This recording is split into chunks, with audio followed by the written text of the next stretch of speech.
नमस्कार, मी अश्विनी पुरी. DS news 24 मध्ये आपल्या सर्वांचं स्वागत. बघणार आहोत बातमीचा सविस्तर आढावा. आमच्या DS न्यूज 24 चॅनलला लाईक करा, शेअर करा, सबस्क्राइब करा आणि बेल आयकॉन प्रेस करायला विसरू नका.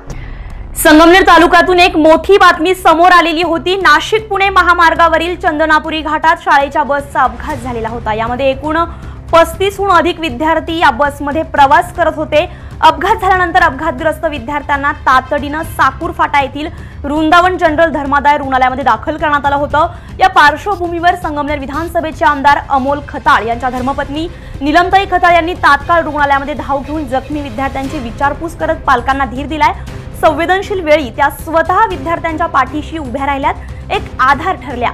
या साऱ्या पार्श्वभूमीवर त्यांच्याशी संवाद साधण्यासाठी आपण थेट जोडत आहोत नीलम खताळ यांच्याशी आणि त्या आपल्या सोबत जोडलेल्या आहेत. त्यांच्या प्रतिक्रिया आपण जाणून घेणार आहोत.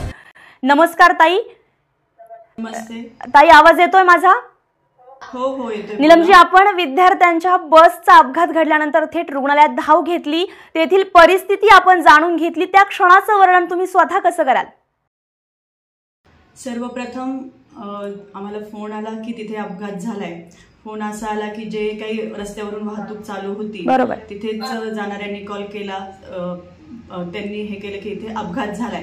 तर तात्काळ भाऊ अधिवेशनाला असल्यामुळे तर मी तात्काळ तिथे धाव घेतली.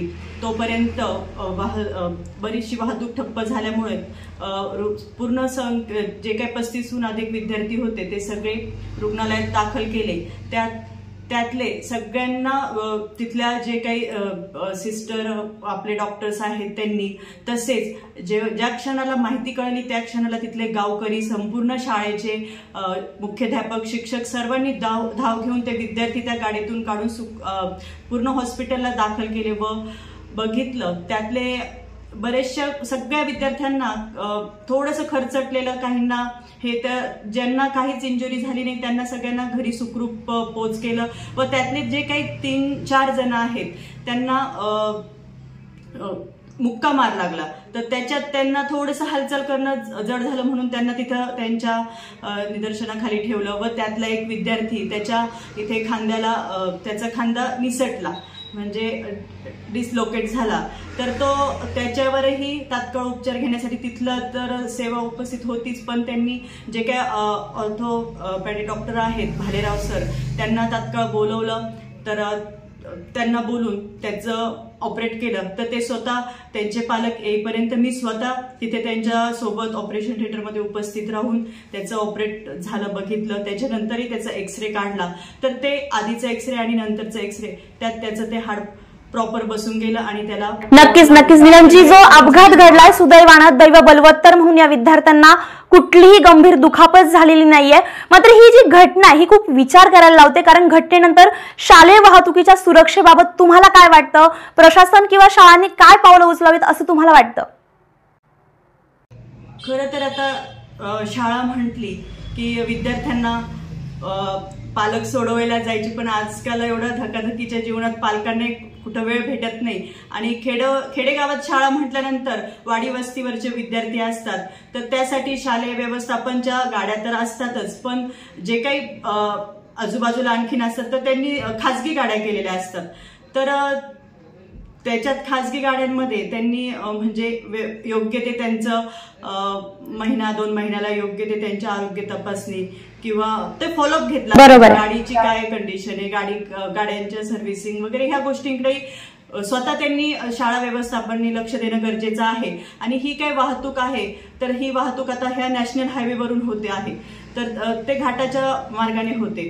तर आता सध्या जो काही सिमेंट कॉन्क्रिटीकरणचा रोड चालू आहे घाटात, तर एक प्रशासनाला एवढी माहिती देऊ इच्छिते की तो रोड एकेरी वाहतूक जी आहे तर त्याला पर्यायी व्यवस्था तिथे जुना घाट आहे ताई, तर त्या जुन्या घाटाला त्यांनी पर्यायी व्यवस्था म्हणून तिथं काहीतरी त्याचे फ्लेक्स लावणं किंवा काहीतरी सोय करून ती वाहतूक त्या बाजूने वळवणं फार गरजेचं आहे. आणि जोपर्यंत काम पूर्ण होत नाही तोपर्यंत त्यासाठी प्रशासनाने थोडी काळजी घ्यावी. नक्कीच मी तुम्हाला थांबवते. भविष्यामध्ये मला तुम्हाला विचारायचं आहे की भविष्यामध्ये अशा घटनांना प्रतिबंध घालण्यासाठी पालक किंवा संस्था आणि स्थानिक प्रशासन यांचं काय भान असावं, यावर तुमचं काय मत आहे? भविष्यात घटनांना आळा घालण्यासाठी ताई खरं तर आता जे काही वाहन चालक वगैरे आहे तर वाहन चालकांनी म्हणजे त्यांच्या ज्या वयोमर्यादा आहेत त्यांच्या ज्या तपासण्या आहेत त्या, कारण की आजकाल आपण बघतोय की एखादी घटना ऐकली की माणूस म्हणतं की हा माणूस आत्ता 5 मिनिटापूर्वी चांगला होता आणि अचानक 5 मिनिटापूर्वी कसं झालं काय, म्हणजे काही आता हे आजारांच्या नक्कीच नियमांचं त्यांनी नक्कीच ते शाळा प्रशासनाने म्हणजे योग्य ते त्याचं मार्गदर्शन घ्यावं, त्याचे योग्य ते तसं मुलांनाही प्रशिक्षण देता येईल की आपत्कालीन म्हणजे जे काही अपघात असे होतात तर त्या वेळेस मुलांनी कसं काय त्याचं निराकरण करावं, त्यासाठी ते शाळेंनी त्यांना प्रशिक्षण देणं फार गरजेचं आहे असं मला वाटतं. नक्कीच नियमांचं पालन करणंही तितकंच गरजेचं आहे. नीलमजी खूप खूप धन्यवाद. अशा कठीण प्रसंगी विद्यार्थ्यांच्या पाठीशी उभं राहणं खरोखर ही एक फक्त सामाजिक जबाबदारी नव्हे तर ती एक माणुसकीची जाणीव आहे आणि आपण विद्यार्थ्यांना दिलेला आधार आणि आश्वासक उपस्थिती ही समाजासाठी खूप मोठी प्रेरणा आहे. DS न्यूज 24 तर्फे तुमचं मनपूर्वक आभार आणि भविष्यातही तुम्ही अशा सामाजिक बांधिलकी जपणाऱ्या भूमिकेत दिसाव्यात हीच अपेक्षा. खूप खूप धन्यवाद.